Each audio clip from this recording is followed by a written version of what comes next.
Are we off mute now? I totally jumped the gun. Shit. No, you didn't. You did it perfect. Oh.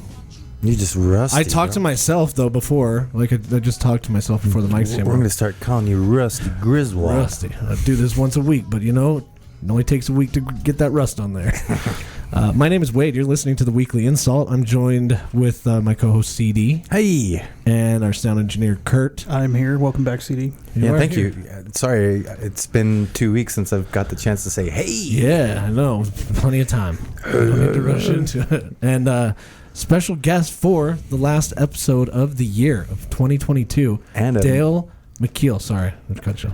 Happy New Year, mofos. Yeah. It's a landmark episode, 250. 250. We're now officially quarter mils. Fuck yeah. I don't even know. Quarter mil. No, okay, close. Quarter millennial, maybe. Yeah. I hope everybody had a good holiday. You know, the holidays are always stressful for more than one reason. Sometimes people are stressed out seeing family. Sometimes it's stressful because of money. Mine was pretty chill. What'd you do? I went down to St. George, visited my parents, and that was always fun. You know, there's always the realizing that my mom is now old enough that it's hard for her to see the lions on the road, you know? No, yeah. And also that she has no clue that the GPS in her car works. Well, she can make a good rib roast or a rump roast. Oh. That's all that matters, right? She can cook the fucking pants off anybody. I'll tell you that. Which we did. We had her famous funeral potatoes, and they were amazing. In fact, I have some in my fridge upstairs. I might have to eat after this. In fact, we actually need to follow up with the guys from This Is the Place podcast. We do. Because it's the end of the year. We've got the holidays out of the way. Yeah, it's time. Pod call to the This Is the Place podcast. We hear you guys. Yeah, if you guys don't know, we've got challenge to a funeral potato competition. Yeah. Who can make the best funeral potatoes? So look for that coming up. All right. Yeah. Do you like funeral potatoes, Dale? I don't know that I've ever had them. Oh, okay. I think it's a Utah thing, isn't it? It's scalloped potatoes. It's just potatoes. It's just scalloped potatoes? Yeah. Okay, basically. well, I've had that. Oh, gratin potatoes. Yeah. Yeah, but they're better. Let's be honest. They're dead. Well, there's onion. Depends on who died, I guess. I don't know. I mean, that's the only reason I ever go to funerals in Utah is because I'm looking forward to the funeral potatoes. There's onions in them, right? There can be. There can be, okay. Yeah. There's not in the recipe that my mom makes because my sister isn't a fan of onions. And who I don't know who's sprinkling crushed cornflakes on top of their funeral potatoes. That's what my mom does in their mom. I've seen that. But you can't just put cornflakes. You have to soak the cornflakes in butter. Yeah, so that they There's get better super things you can use, I'm sure, than cornflakes. Like what? I don't know. Ritz crackers, bro. Ritz crackers. Ritz crackers is what I've always seen. Yeah. Ritz crackers would be good. Yeah. Cornflakes is the best, man. Again, soaked in butter though. Yeah, Ritz crackers is like the Bernie Sanders of fucking casserole toppings. I don't know. For some reason, I'm thinking those crispy fried onions that you get on your green bean That's casserole. what I was thinking. That would be okay. If you I'd left try the onions out, you put those on. I think that'd be good. I'd try it. Classic Lay's potato chips. Maybe. Yeah. Fuck yeah. I'm into that. That sounds great. Dude, when I go to the nacho cheese Doritos, but CD's already tried that on a few things, so maybe it won't work. Yeah, you got to be careful with the chips. Yeah, especially. So he the reason said that with like so much PTSD.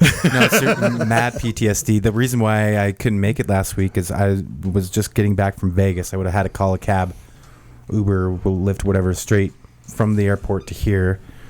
And I really missed my girlfriend and her daughter. So I'm like, I'm just going to, skip an episode. And plus, CD, you Insta-dad now? I mean, begrudgingly a little bit, yeah. Are they calling you dad yet? Dude, is this like the first sign of CD simping out? Are you being a simp? No, it's simp. You need to look up. Simp? You need to pull up Urban Dictionary and pull up the fucking definition of simp. Okay, I will. Dude, me being a simp would be going on like Instagram and being like, "Hey, what's up?" Up here on the screen. Hey, girl, you're so beautiful. Look up on simp. Screen.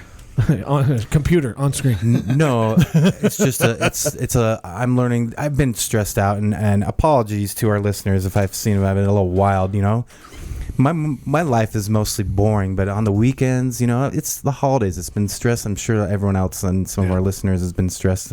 So I probably it's nice for me to take a little week off and just kind of cool it off because I've been a little crazy. Everybody needs a break, man, especially around the holidays. But that being said, I mean, I was in Vegas and that. Oh fuck! You know what I've heard? Speaking of taking care of your chips, motherfucker. Simp, someone who does way too much for a person they like. Yeah. Yeah. It's fucking simp. Wow. Oh, so let's use the sentence. It says, Brian Shue, the simp. I bought her a car and a whole ass house, and we went and we not even dating. Yeah. Yeah, the simp. Nathan the pimp, you a simp. Yeah. So this was obviously written by a Gen Zer. A simp is someone like you're sending them $300 on their Cash App just for no reason, just because they're hot and they might poke out a nip. You never know. You know, or not. I think they call that something else. Isn't that OnlyFans? Yeah, Well, the people that subscribe to OnlyFans are simps. You know what? One thing that I did hear a lot of happening this Christmas in particular is people breaking into cars and stealing presents and shit. Oh, what? That's like the most fucked up thing. Somebody that I know at the bar that I go to, they left one family member's house, drove to the next one. They went inside, say hi and everything.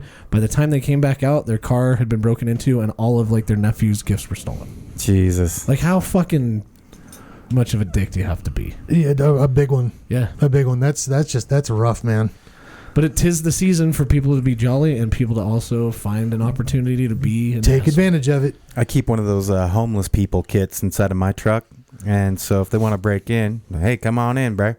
You get a scarf, you get a warm pair of socks, some heat, you know, some hand heaters, you know, those little hand heaters, hand warmers, yeah, and a bottle of water and a toothbrush. So break into my car, you fucking son of a bitch.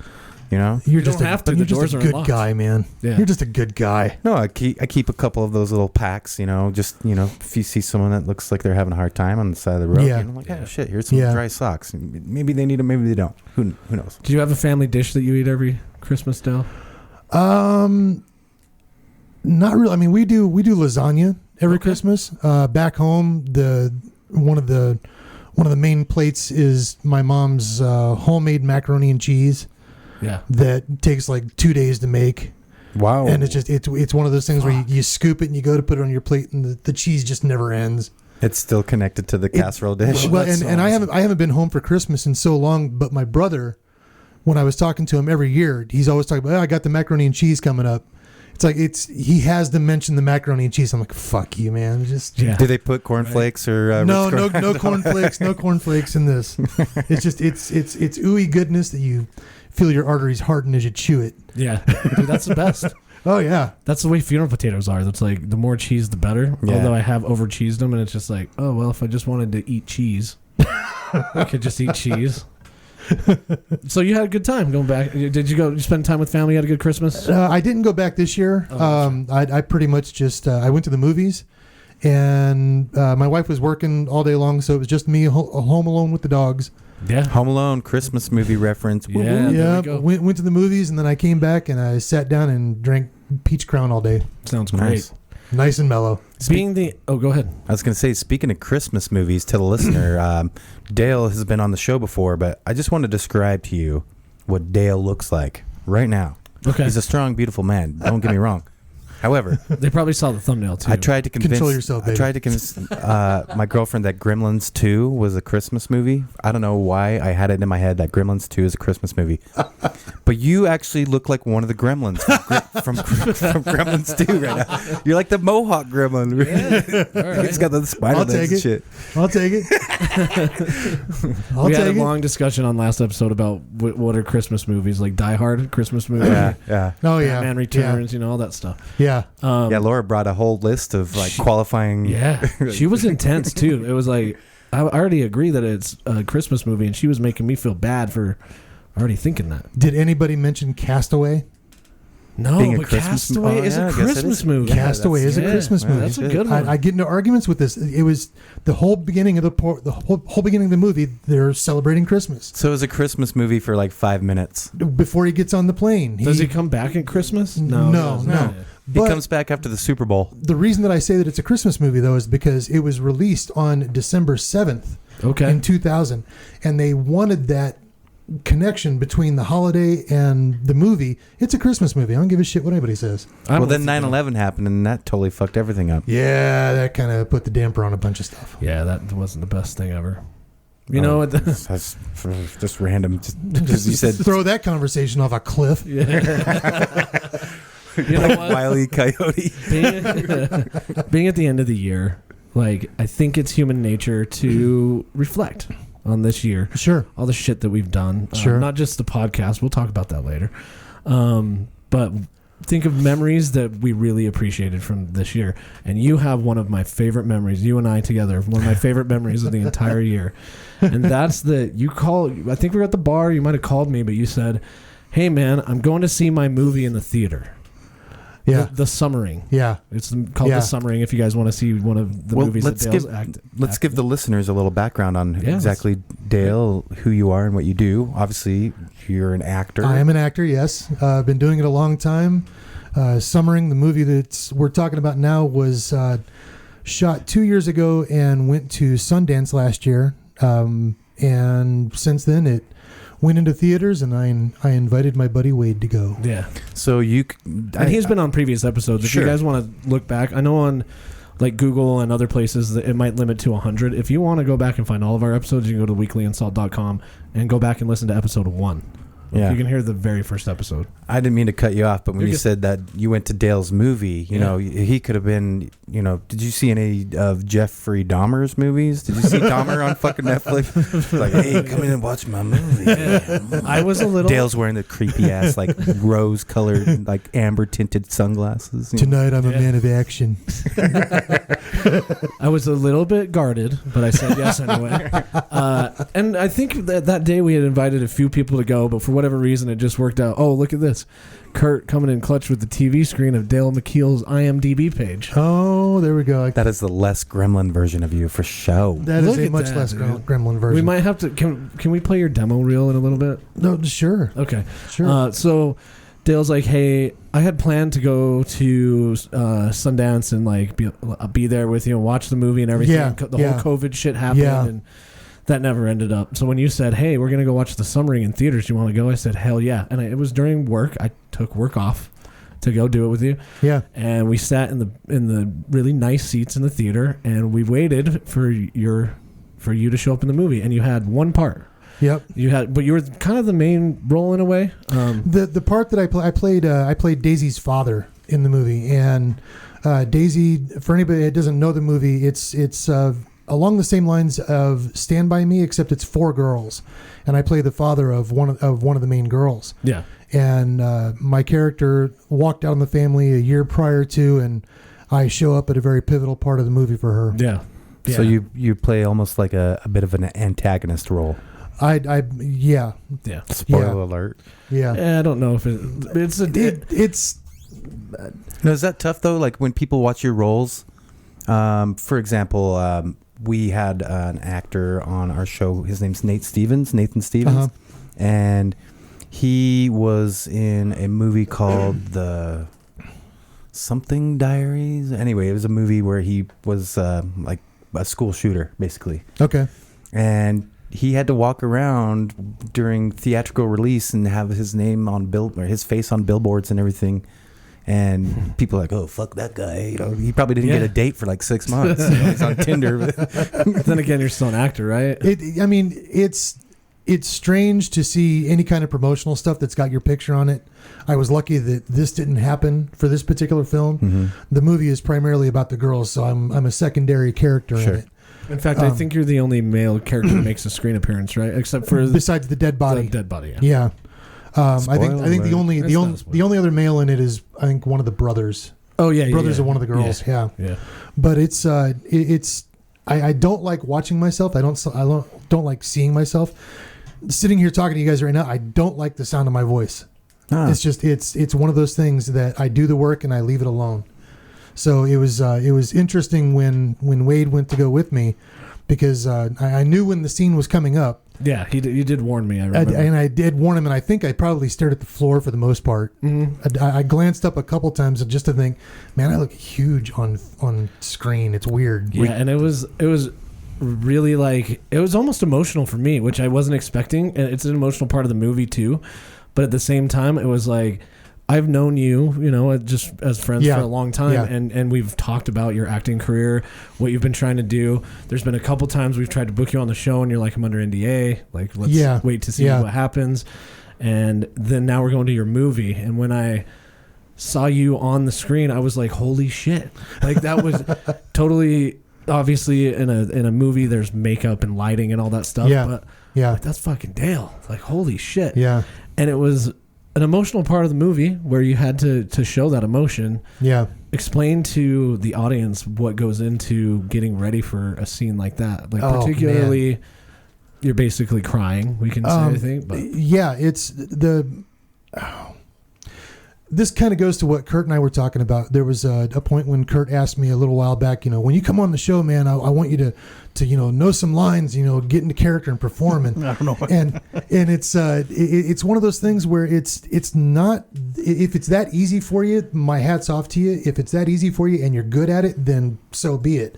But that particular scene, just to shoot that scene, they left me in a room for about 4 hours by myself, and all you do is relax. The key to anything, to be convincing for myself anyways, is to relax. Because if I don't, I find myself, we call it fabbing out, or functioning above your being state. okay. So it's like, okay, now I have to act. It's like you have to just, for that particular scene, that was an emotional scene because it took a lot of digging into some old experiences that I'd had in my personal life to put it over the top of the script. Yeah. And so I didn't realize when we started shooting that scene that we were going to be shooting that scene for 7 hours. Yeah. Oh, wow. So Yeah. How many takes did it go? I'm wanting to say probably total about 40, maybe 45 takes. That's crazy. Because you do different, the wide, the close up, the 2-shot, the reverse angle, all that stuff. And to maintain that kind of emotional readiness, you can't plan anything. So it's just to be there and let it happen is the big I guess challenge for that type of thing. Yeah. I remember after we left the movie theater, I think you called me, CD, right after, and we're like, hey man, what are you doing? I was like, I just had the coolest experience ever. I went and saw the movie that an actor was in with the actor. I'm with Dale right now. Just saw his movie. I'm pretty sure I was at. But so did you? When you saw him, did you get up out of your seat and cheer like? I wanted to. Greatest moment to do that. That's this guy. That's this guy right here. But in reality, the theater was during a weekday. Yeah. Everybody's working. Yeah. I think it was you, me, your wife, and then maybe 4 other old people. Yeah. Yeah, pretty much. That was it. Yeah. Pretty much. But you got a picture with the poster. The poster outside the movie theater. Yeah. We're looking at like the trailer right behind you with the poster up there. But it's just called Summering. Yeah. Summering. So look it up and you'll get to see Dale. I think it's on Amazon Prime. You can buy it for like $6 or something. Yeah. I can't read it, but it's right there in the yellow on the. Watch on Prime Video 3 rent/buy from $3.99. So renting's probably $3.99. But yeah, there it is. And Dale's got an IMDb page. You go look him up. But that was one of my favorite experiences of 2022 for sure. Well, I'm glad I had a part in that. I just wish we were in more movies, man. I need to go it's see on screen. it's a tough thing, especially here in Utah. It's there's a lot of different factors to it, but my goal for 2023 is to be in 4 features. Okay. Yeah. 4 projects. That's a huge goal too, because it's not like you get to decide. You have to go through an audition. You have to go through ridiculousness, man. Ridiculousness. Yeah. And the industry's changed so much from before COVID. You'd actually go into a room and do your audition in front of somebody. They were recording it, but you would do it in front of someone, whether it was the casting director or the producer or the director. You had a reader there with you. And then when COVID happened, they shut down for a while. And then when they started auditions back up, now everybody is submitting video submissions from their own studios or their own houses. So I have to set up my own thing, and it's a completely different thing. Do you do these table reads and these auditions here in Utah and Salt Lake, or do you have to travel? A lot of what I do, a lot of the auditions that I get are down in New Mexico and Arizona. Occasionally stuff will come up in Utah. I'm a member of Screen Actors Guild, so it automatically cuts down the amount of things that I'm eligible for here in Utah, because there's a lot of non-union stuff that's shot here. You could probably actually make a living. I know a couple actor friends that do that, but I don't get I don't get as many opportunities because I guard myself against anything non-union. Yeah. Okay. Yeah. One thing to mention about the Summering as well is it was shot in Utah. It was shot all in Utah. Yeah. So it's cool Yeah. seeing the places that you've seen before also in the theater. Yeah. See, like your And you favorite can- milkshake Yeah. place. Or Yeah, whatever. you can see a lot of it was shot in Midvale Yeah. specifically. So Midvale Main Street's in there, and Yep. there's a burger place that's in there too. That's just up 7800 South. So Yep. and I think there's like an overpass they shot. There's just like close to 106 between 90th and 106. Are you afraid of saying Arctic Circle, bro? No, it's Ain't not Arctic ain't nobody want to go to Arctic Circle. It's Come like on. a now. really. It I don't used think it's an to. Arctic Circle anymore. Oh, is It used to be Arctic Circle, but now the name of it, I haven't been there, but I would prefer not to advertise. For Yeah, it's fine. Arctic Circle sucks. There's our advertisement. Arctic Circle's fine. I fucking hate don't have Arctic issues. I think it's I don't know. I'll bite my tongue for that one because Okay. they're not a sponsor. Maybe in the future they want to be, but not after what CD fucking just said. Fuck Right. Arctic Circle. No. Right. I think let's hold off on playing your demo reel because it probably wouldn't make sense. People can't see it, but you can go to IMDb and see his demo reel. It's cool. And if you wait another week or so, I'll have I'll have my footage from Summering on the reel. Okay, yeah. I finally got it, but I haven't put it together yet. Okay, cool. When you were talking about doing your auditions and stuff like that, and COVID hit, I imagine going to a location and speaking and reading the lines in front of somebody there's a certain feeling to that. You can provoke a little more emotion. Oh yeah. So when you start taking acting classes, the first thing that is ingrained in you is the person-to-person connection with the people that you're acting with, the people you're performing with, and the shooting stuff from home to submit that goes against everything that you learn as an actor. So how do you adjust to that? It's so stale. I have 3 friends of mine that will help me out, and it's all on video chat. Yeah. So you have lighting, I imagine. I have lighting. I have a camera. I have a studio set up in my basement. Yeah. That's specifically just for auditioning, and I have 3 people that are actors that I use because I've tried to use people that are not, and it's really, really tough. Yeah. It's really tough, especially when you're trying to feed off of what they're saying. And so it's when you go into a room, nobody wants you to suck. You know, the casting director doesn't want you to suck. The director doesn't want you to suck. The producers, nobody wants you to do a bad job. They're there to support you. Right. But there is a connection that you make with the reader when you're in person talking to them face to face. Yeah, looking them in the eye. Yeah, looking them in the eye, listening to what they say and responding off of what they say.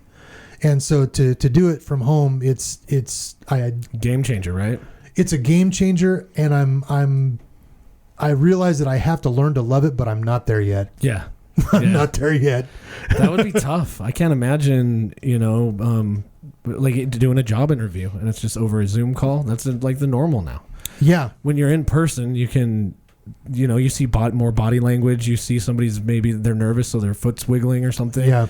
In a Zoom meeting, you just see your headshot and then whatever facial expressions you can make. That's got to be super difficult. Yeah. Do you feel like there's anything lost in translation with that process? Absolutely. Yeah. Absolutely. It's when you walk into a room to do an audition, your audition basically starts the second you step foot in the room. You're feeling energy and exactly feeling psyched and it's nervousness. Yeah, it's the energy back and blood forth. pumping. You can walk into a room and tell someone who you are before you ever get up to the point where you have to introduce yourself, just by the way you walk in. Yeah. And you can read the room as to what kind of tension is in there or lack of, or if it's laid back. You can feel that, and it plays into what you do. Yeah. And just to go into your basement and hit record, It's not the same. it's just not the same at all. I think a lot of it is lost in translation. You're going to feel a lot of tension here, this podcast, for the next 5 minutes. For the next 5 minutes? Yeah, do you know why? Why is that? Because I need a pee, and you guys can probably see that. You haven't been doing the pee-pee dance yet. No, but it's interesting. You can see that. You feel the energy from the room. Like That's what we've always done that with the podcast too, and we've kind of been adamant about that. And we always go back and forth on the fence with this. Yeah. We're okay, and Kurt, you can speak to this too. We're okay with doing like phone interviews for guests that live out of state, but we're a little bit hesitant too because the phone only conveys so much emotion. We can't see body language, and when you have somebody sitting here like you are with us now, like there's definitely an energy here, and it's like we're into the conversation. When it's on the phone, it's easy to get distracted or absolutely, something, absolutely. Yeah, it's a completely different world when you're trying to do it not live, I guess. Yeah. And that's been a big decision that we've made with the podcast is, yeah, let's get people in the studio. Even when COVID was going on, it was always kind of important. Even there's risk involved with that, but it was, let's have people in the studio. And I was sanitizing the entire studio in between shows.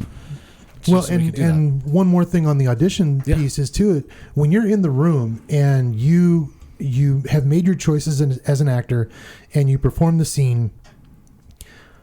When you're at home, that's it.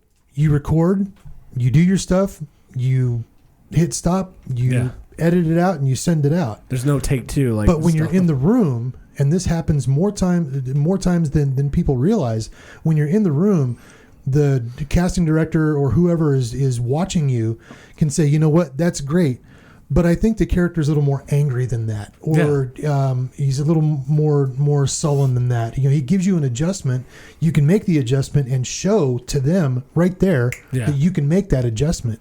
That you're professional enough to be able to alter yourself enough to do that. Yeah. And with at home, there's nothing. So you could do it, and you can do your audition and then send it off, and when they watch it, they could say, oh, I think that he can do it with more emotion, or maybe there should be more anger in that line, and then they just visualize it, as opposed to just asking you at the moment that live feedback. That tends not to happen with the video submissions, because it requires a whole nother set of, hey, call this guy up and have him do it again. Yeah, give him these notes. Yeah. Callbacks is where that'll happen, but they've gotten to the point now where they will probably book off the first take. Oh, really? Yeah. Okay. And I was going to ask a secondary question with the way that reads have changed and doing those auditions. Do you think that the quality of characters and actors portraying those characters has degraded because they're just kind of picking it off of that? Or do they get a pretty good read on it? I wouldn't say that the quality of the character or the quality of the acting has degraded because of that. And the only reason that I give that is because there's so much content out there now. Yeah, true. You know, we are living in the golden age of content. Yeah. I'll give my take on that, and I'm sorry to interrupt, Dale, but I have the perfect answer for that. Yeah. I think, like you said, with all the content right now, it's actually giving a lot of people the opportunity that are overshadowed by the A-list, B-list actors and the famous local person or the famous local band. Now, Joe Schmo that graduated from Cottonwood High School, that was in drama for 6 years, is going to be able to shine and do his or her or their performance or highlight their abilities. And I've been watching a lot. That's basically all I do is I get off work, I go to my house, and I watch Netflix or content, just shows. And I've watched so many shows, and which I want to pick your brain on the second half. But I've watched so many shows. I'm like, who the fuck are these people? Yeah, who is this? Yeah. Now this person is brilliant. Yeah. The flip side to that, though, is that because there's so much content out there, and you've got a lot of guys that went to Cottonwood High and then they went to drama class for 6 years or whatever, the productions can be a hell of a lot more picky about who they choose. So everybody gets the initial opportunity, but it's making it even more difficult for anybody to make inroads with it because there is so much talent, and you can come from anywhere. Yeah. You don't have to live in LA anymore. You don't have to live in New York anymore. You don't have to live in Atlanta anymore. Yeah. You can be anywhere and submit for anywhere. I just recently re-signed with my agent in Louisiana. So I'm looking forward to seeing what happens with that after the first of the year. Yeah. So, I mean, you can be, some casting directors want you to be local, or what they call a local hire. Yeah. Some productions almost demand it. You got to pee that bad? No, I'm just getting ready. Don't be distracted. Okay. You are leaving the room to do this. He's standing up. He's just doing the now you're really doing the pee-pee dance. Sorry, don't be distracted by me. I'm listening. Okay, no. But you don't have to be geographically locked into any one area in order to do something. So there's kind of a trade-off there. On the one hand, it may be a little less intimate, and on the other hand, you can remote audition for pretty much anything. Yeah. It's not outside the normal now to get like your audition that's pre-taped. Whereas before you'd have to, let's fly out there to Louisiana and then we'll go to the audition and things like that. Yeah, when I was living in Florida, I was working primarily out of Louisiana. You couldn't make it. It's 1 second. Couldn't make it. Run. Hell yeah. I was living in Florida, working primarily out of Louisiana, and there were times when I would drive from Tampa to New Orleans, 9 hours one way for a 2-minute audition, and then drive 9 hours back. Holy shit! Oh yeah, we Exhausting. made the acting group that I was with in Tampa was amazing. Yeah.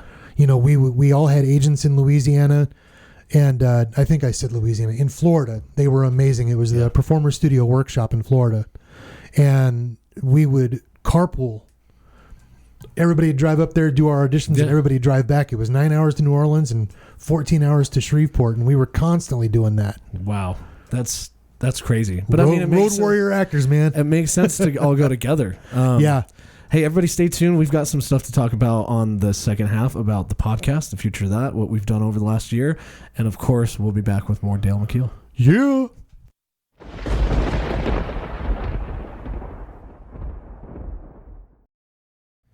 And we're back with Dale McKeel. Hey. You're still here. He made it to the second half. It's a miracle. It is. I would say a Christmas miracle, but it's more New Year's at this point. Did you guys talk about anything juicy while I ran up to the bathroom? No, we didn't. We Except just... the fact that I walked in the bathroom and I don't think you just peed. No. Did you shit? Dude, it was, I ate McDonald's today, man. Oh, my God. I thought it was just pee. Yeah. Well, Wasn't the case. I don't want to get into too many details. thank you. Thanks for putting that out, Dale. Hey, Thanks. no problem. Man, I swear, every time I do the podcast, somebody shits in my fucking bathroom. It's gonna happen. That thing's a fucking war zone. One thing that, good thing you're regular. I'm glad to see that you can pass a stool decently without too much issue. But another thing that keeps on flowing is that Salt Flats beer. How's that for a segue? They sponsor us. That's fucking weird. There's the plug for the sponsor. No pun intended. One thing that is regular is them providing a sponsorship for this show. And we do appreciate them. They've been with us for a long time. 2020 West Industrial Circle. You can go down there. You can have a beer, try any of their beers at the brewery while they're making the beer around you. That's great. They also have award-winning spirits. You can get those at the liquor store. Any of their beer you can pretty much find at wherever's closest to you. Gas station, grocery store, things like that. Wait, I will say I've been spending quite a bit of time in the liquor store over the holiday month, because what's the best gift to give someone that you don't really know a whole lot about? Get them some hooch. Yeah. It would have been great if you were here last week to say that, because Christmas is over. I know, but the holiday season is still... It's still going. We got New Year's, and it doesn't have to be holiday season, but I was very proud to see in my local liquor store, I've been in a couple times now, and there's quite a bit of Salt Flats, and I think it's that really does help out our podcast, and it helps out Salt Flats a lot to see that you guys are listening and checking out their product. Yeah. I mean, I was really surprised. And even they've got that new Imperial Pilsner, which is great. Yeah. So good. And you can find that. I don't know how long it's going to be around, but I would encourage you as a listener to go check it out. We've done a lot of cool things with them too, like the beer festival and things like that. In fact, I know we talked about it when that was around last summer, but going to the beer festival, we see a lot of people there. A lot of people who listen. So thank you to you guys as well for listening. And without you, we don't get the sponsorship. And without that, we don't get to talk to cool people like Dale. Hey. Yeah. Dale, one thing that I did want to bring up that I mentioned on break, but I've been thinking about bringing it up anyway. It's along the lines of the auditions. We talked about that. But you've, obviously as an actor, there's got to be one role that you thought you had. And then at the last minute, you're like, nah, they're not going to accept you. Yeah. Actually, there's this was back in mid 2000s, late 2000s. I was in Louisiana and I went for an audition. Mm-hmm. There was a show called Treme that was on HBO, and it was for the pilot episode. I went for an audition, and I did the audition, left the audition, and as an actor, you get into the habit of doing the auditions and then forgetting about them, because they don't call you when you don't get the part. They only call you when they want to see you again or you get the part. So on to the next one. Yeah. And I got a call back for that one. So that told me that if there were 100 guys going for this part, they had narrowed it down to half of that at least. And so I got the call back, and I was living in Baton Rouge at the time. I drive down to New Orleans. I do the audition, do the callback, and again, forget about it. I got another callback. Yeah. I ended up with 5 callbacks for this thing. And on the callbacks, you're reading lines again. You're doing the same. You're doing the same scene, unless they give you something different, which is very rare. You're doing the same thing again. But with feedback, usually, is it like you said earlier, do it with more emotion or be more angry? Sometimes with this one, no, there wasn't. Okay. There was no feedback on that one, but it was in person, live with people, and I did 5 callbacks. And I'm thinking, okay, now I know it's down to me and just maybe a handful of people.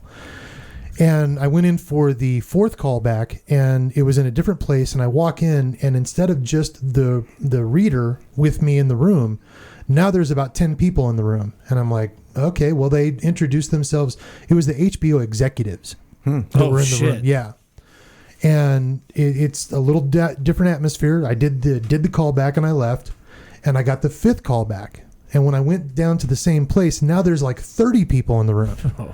And I'm thinking, man, I've got this. I've got this, man. This 5 fucking callbacks. Does the tension build as more people get in the room too? You're like, oh, you get a little more nervous? It does, but that's where the relaxation thing comes into play. You really have to relax, because then if you walk in there and you're not relaxed, then you feel the need to perform.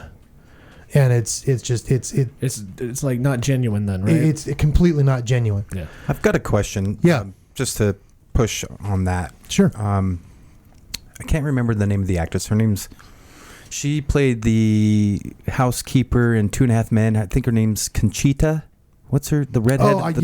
Yeah. The bigger redheaded lady. Yeah. I think she died actually recently, but Conchita something or other. Anyway, she played a role in one of my favorite movies called True Romance, which was written by Quentin Tarantino and directed by Tony Scott, who did Top Gun. Anyway, one of my favorite movies of all time, and she plays a casting director, and I'm figuring you would call a reader. She plays a reader in that movie. Okay. And she's just very like, okay, I'm at the door. Lock. Oh, put him up. Yeah. Are the readers really just that? They're not putting any kind. The readers aren't acting at all. No, they're just feeding you. It depends. Sometimes there's a casting director, and they will have a reader that does the scene with the actor. Sometimes the casting directors will get an actor that they know to do the reading. So they already know kind of their like swag or the way. Yeah, and I love having an actor doing the reading with me, because they actually give you something. It's not just, okay, yeah, here's your Coke. What else do you want? Yeah, it's not flat. They actually give you something to work with. Put them up. Yeah. With this particular one for Treme, it was an actor that was doing the reading. So it wasn't the casting director or anybody. It was somebody else doing the reading. Mm-hmm. And I go in for that fifth callback. And I'm thinking, man, I got this. Yeah. I got this. Because like at that point, I knew it was between me and one other. It had to be between me and one other person. And at that point, I couldn't let it go. I couldn't walk out of the room and go, God, just let it go. And I didn't get the part. Yeah. I didn't get the call. Mm-hmm. And several months later, the show came on, and I'm watching the pilot episode, and all of a sudden, I hear the lines that I read during the audition. And I look up, and I'm like, son of a bitch. I did that way better. No. I lost the part to John Goodman. No shit. Yeah. It was between me and fucking John Goodman. No shit. How fucking crazy is that? And I was just like, yeah, I would have picked him too. Yeah. But the show was so new. They obviously needed a face as well to help promote the show. He's skinnier than you are now too. Yeah. But it didn't hurt. It didn't hurt. It actually. Oh yeah. It pumped me up to think. You know what? I was in competition with John, this guy that everybody knows. I was in competition with John fucking Goodman. Yeah. And you know what the truth is you probably just got beat out by the fact that they needed a recognizable face to promote the show. Yeah, and I don't ever want to take anything away from that guy, because he's great at what he does. Oh yeah. You know, 100%. but it was a cool experience. It was a very cool experience. That was my best experience as far as auditioning goes. Did you get to have any interaction with them? Did you guys? No. Was there like an OK Corral moment where you're walking down the hallway of the casting studio?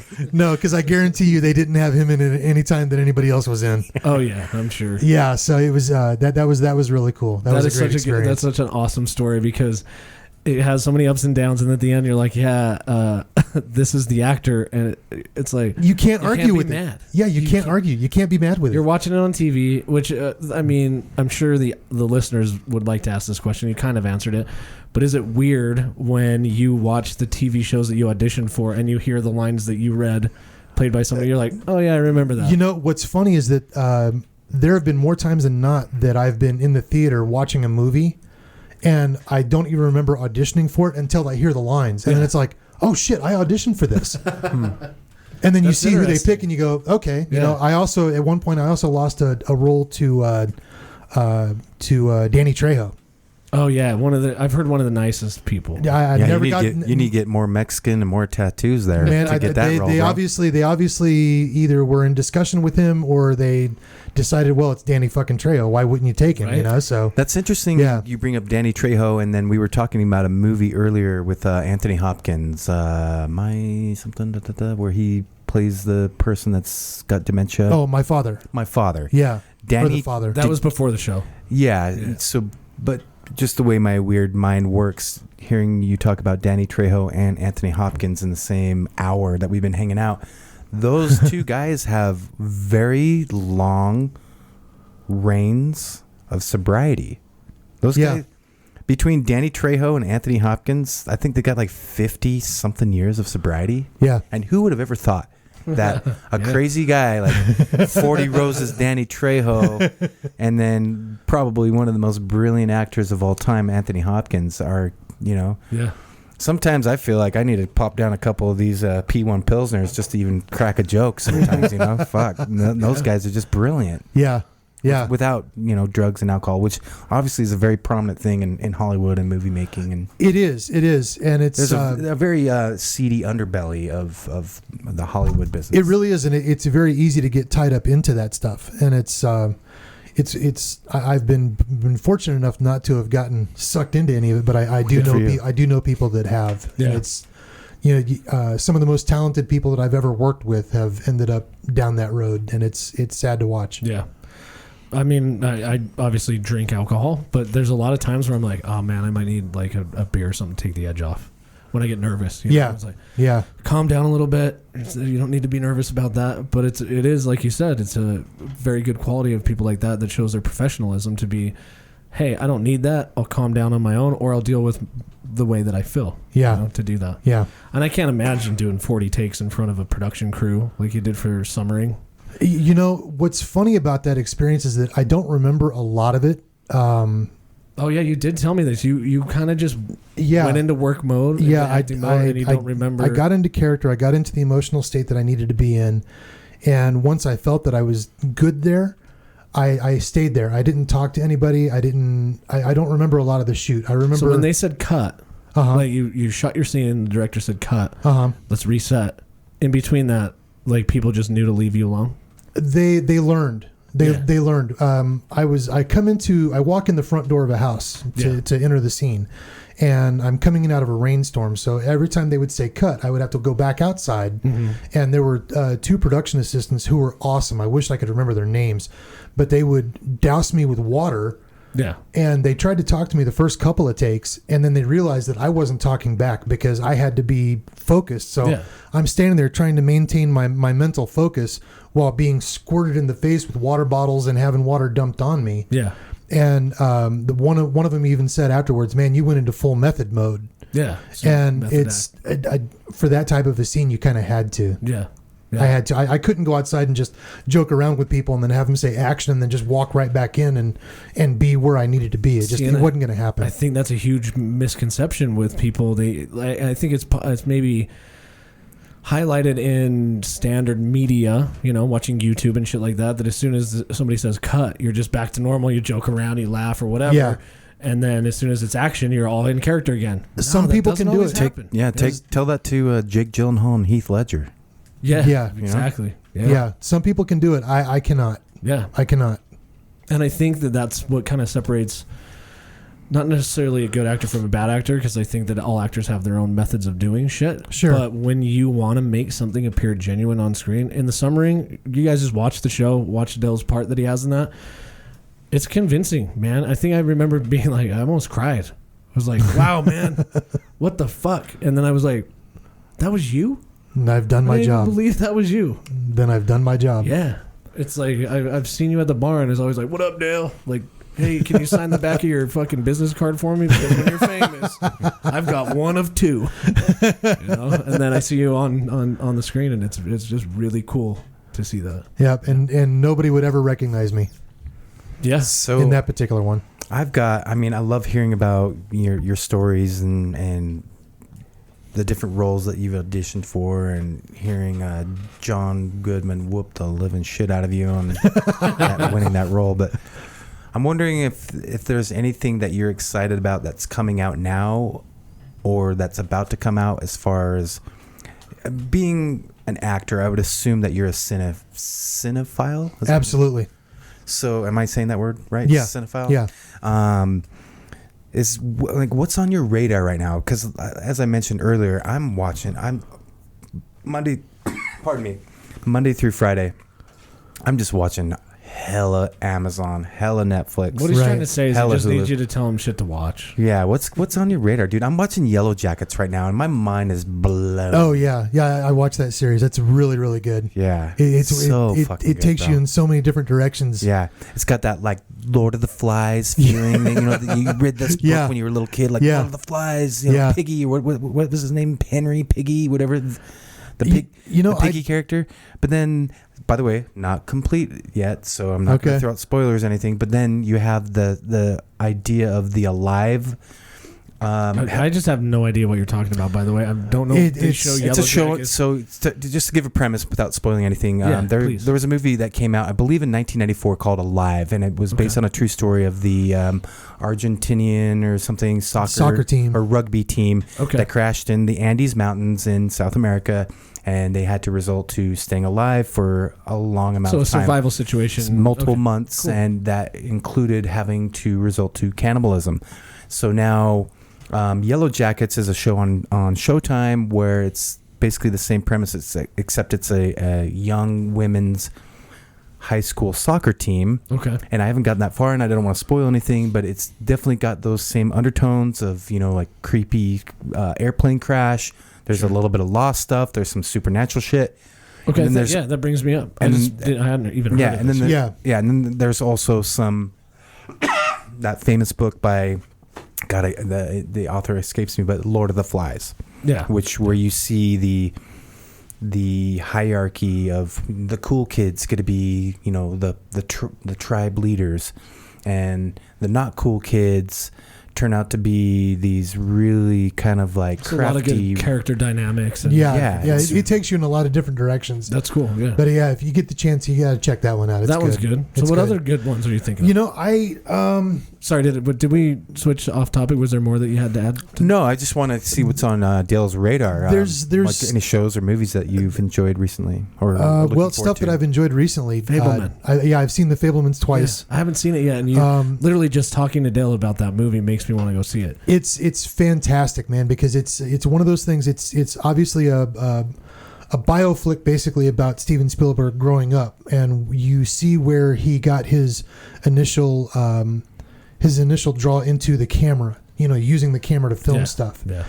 And it's through the film, and because I've seen it twice, I was able to pick up on stuff the second time around, especially where you can see the genesis of the films that he made later on in stuff that they shot about him as a schoolboy. Yeah. And it's so insanely awesome. And there's one particular scene that really set to my heart and screamed at me. There was a lot of similarity in him growing up and my growing up, but there's one particular scene where he has a conversation with an uncle of his, a great uncle of his, and I can't say enough about it. Yeah. I don't think that it's going to do very well as far as like awards or anything like that goes, but as far as a film, it's just it's very inspirational, and it made me, both times I walked out realizing that what I want to do for a living and what I want to do with my life as an actor, I haven't fucking done enough. Yeah. Like you haven't worked hard enough. I haven't worked hard enough. I haven't put enough effort into it. Are you into Yellowstone at all? I got to interrupt, though, before you answer the question. Okay. Because when I was down with my parents for Christmas, they kept advertising Yellowstone. And my dad was like, what's this Yellowstone about? There's a new episode on tonight. We're going to watch it. And I was like, well, Dad, you can't just start watching Yellowstone.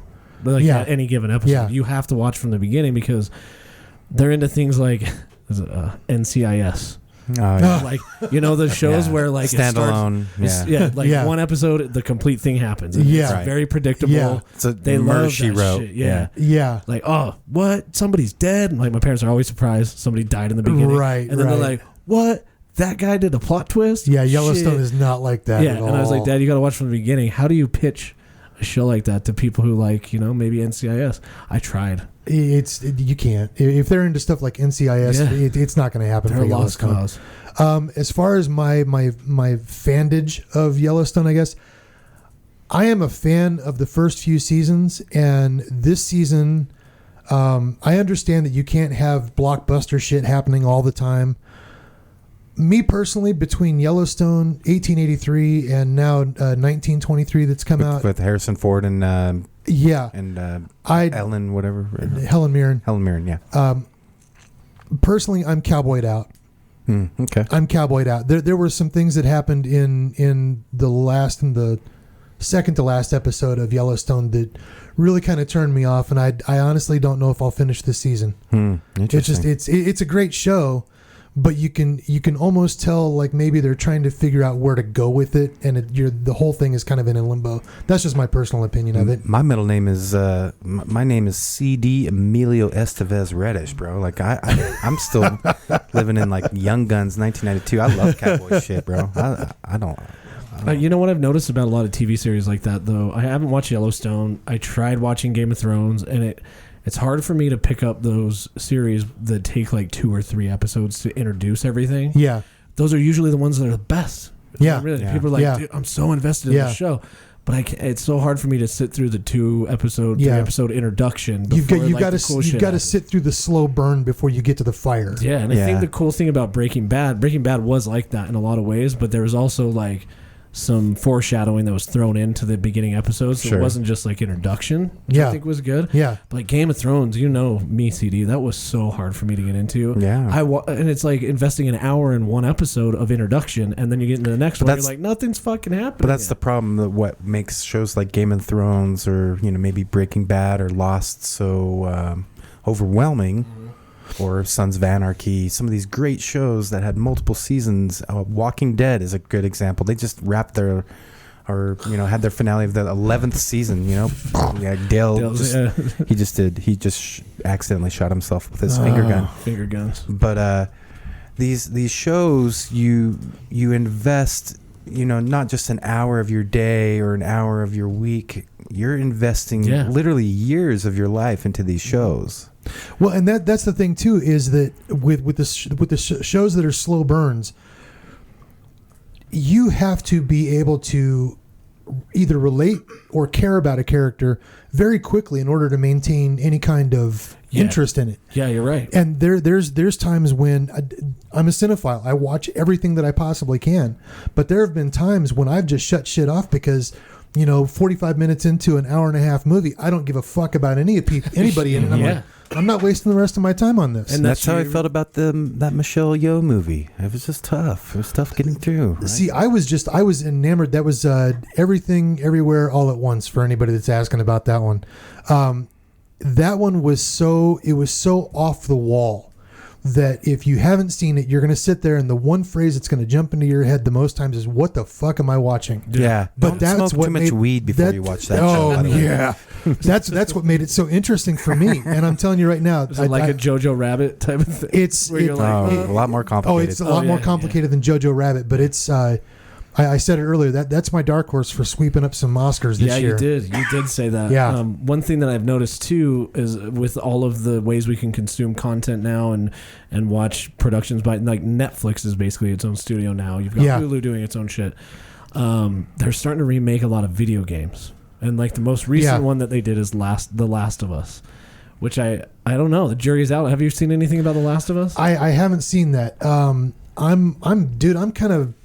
I'm in a weird spot right now. I see some real trouble coming down the pike for the streaming services and for the theaters and in both of them themselves. I do too, yeah. Because they can't maintain viewership. Mm-hmm. I mean, how so? Well, okay, so when you go to the theater, before streaming started out, and it was before COVID, but before streaming services came out, if you wanted to see a movie, you had to go to the theater. I love going to the theater. Yeah. I love walking in, smelling that shitty ass popcorn. Smelling the shitty ass popcorn. Yeah. Always got to get a large. Walking down the hall, looking at the posters and the stand-ups for all the coming attractions, and I have to be there for every preview. I got to see it. My wife fucking hates that. When we went to the Summering, we got to be there for the preview. Yeah, you got to be there for the previews. I love the experience. I love the lights dimming, knowing that something's about to start, and I have the ability to just zone out, like the Dolby Digital Sweeper. Yeah, the Dolby THX. Yeah. Can we play that at the end of the show, Kurt? I love that. Yeah. I'll try and find it. So I love that stuff. So you had to go to the movies, and some of my greatest memories are going to the movies. Yeah. Then streaming came out, and if you think about it, when they first started out, take Disney Plus as an example. Yeah. When they first came out, what they did was they put everything that they'd already shot over the last 75 years onto the streaming service. Yeah. They didn't have to pay for anything new. Right. So they could put the stuff that they already owned, already paid for, onto the streaming service, and everybody jumped on. Oh, I got to see all the classics. I got to see this. I got to see that. I haven't seen that in years, and everybody jumped on. Well, what happens if you see a series that you want to watch and it's on a service that you don't have? Sure. What do? You sign up for the service, you binge the series, you cut your membership. Yeah.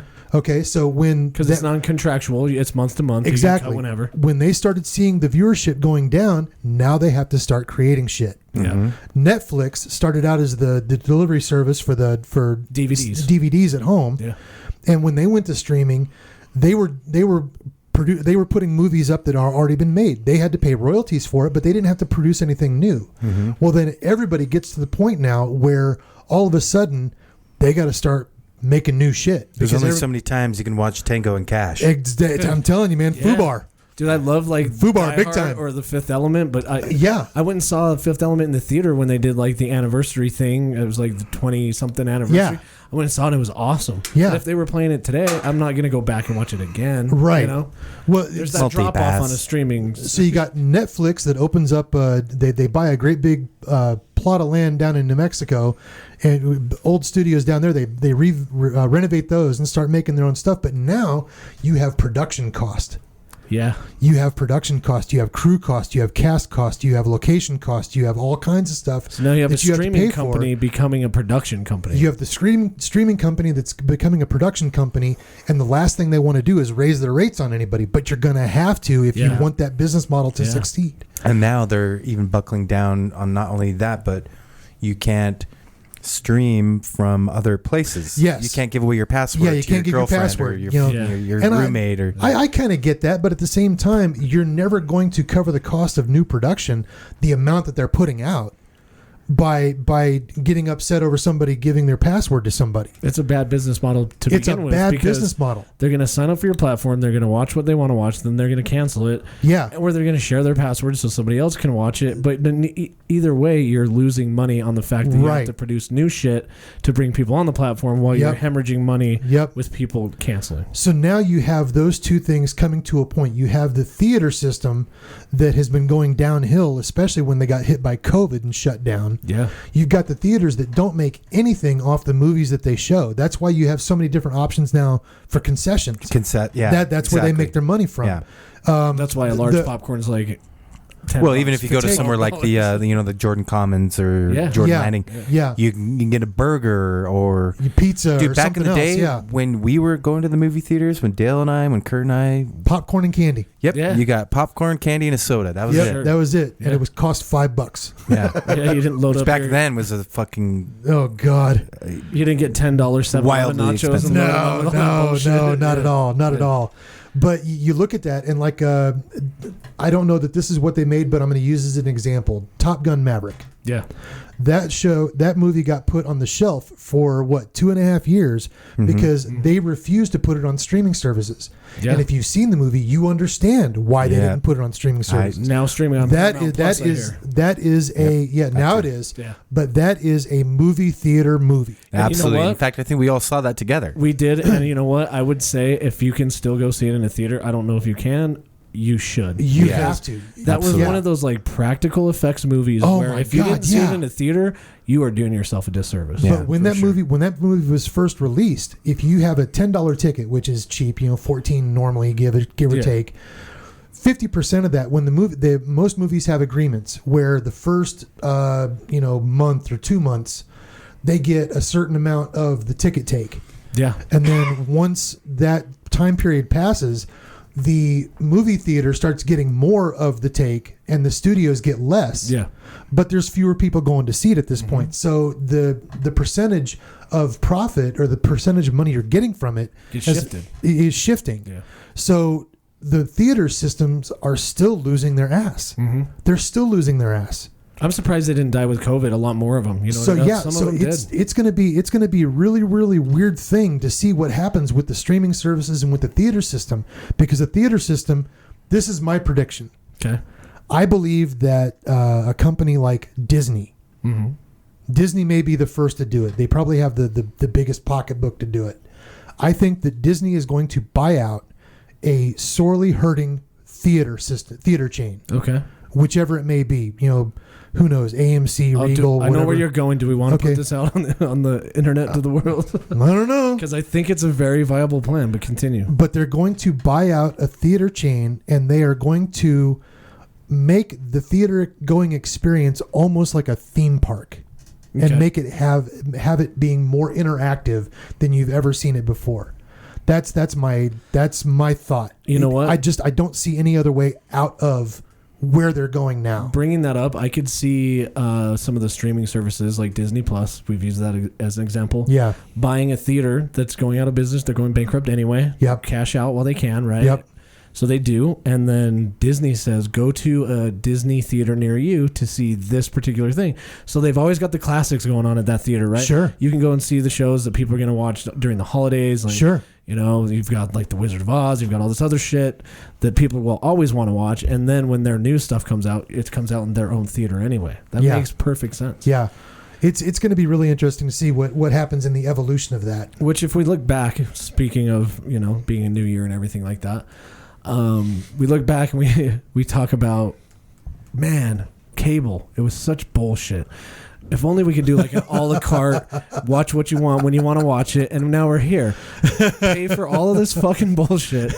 And now that we can watch what we want, we only watch what we want and then we get rid of it. Yeah. So there's a logical evolution to that, which is, I think, what you said. That makes perfect sense to me. I don't see. Of course, I'm not a businessman as far as that stuff goes, but I don't see another way out. Yeah. Somebody's going to have to give somewhere. Yeah. It's either that or you're going to start paying $25 a month for every streaming service you got because they've got to cover cost. Or they for package something. together. They will never package together because they want their own content on their own platform. Yeah. Well, ladies and gentlemen, there it is, Del McKeel. That's the prediction. We'll have to see what happens next year. Yeah. Thank you again so much. We had you scheduled as the last show guest for the year. Thank you so much for being here. My pleasure, man. I Always love good to coming see here you, and Dale. seeing you guys. Yeah, it's always a great time talking with you. And thank you as well for filling all the time. And for once, I didn't have to talk about what I was going to talk about ourselves in the podcast. So thank you. Anybody that knows me knows I'm pretty good at that. Yeah, and this it was a great show. Thank you. We got a lot of stuff coming in 2023. I mean, who knows? You guys might see us on TV. We might be on another podcast you listen to. You don't know. You're just going to have to see what comes up. I'm just going to do a little foreshadowing there. But you never know. I might be next year in one of Dale McKeel's movies. Well, there you go. Or we might put Kurt into an acting class. No. Oh, we can. We can do it. And we can play it on the air. I'm going to put him on Avatar 3. Yeah. I'd be a blue alien. Yeah, but then you're just CG. Oh, dude, that'd actually be cooler if we could put you in a mocap studio. Yeah. Motion capture, like Kurt wearing the ping pong balls and stuff. It's a good concept. Motion capture of just drinking beer and shots of Fireball. Hell yeah.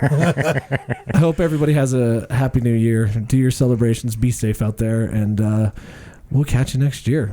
This has been your weekly insult.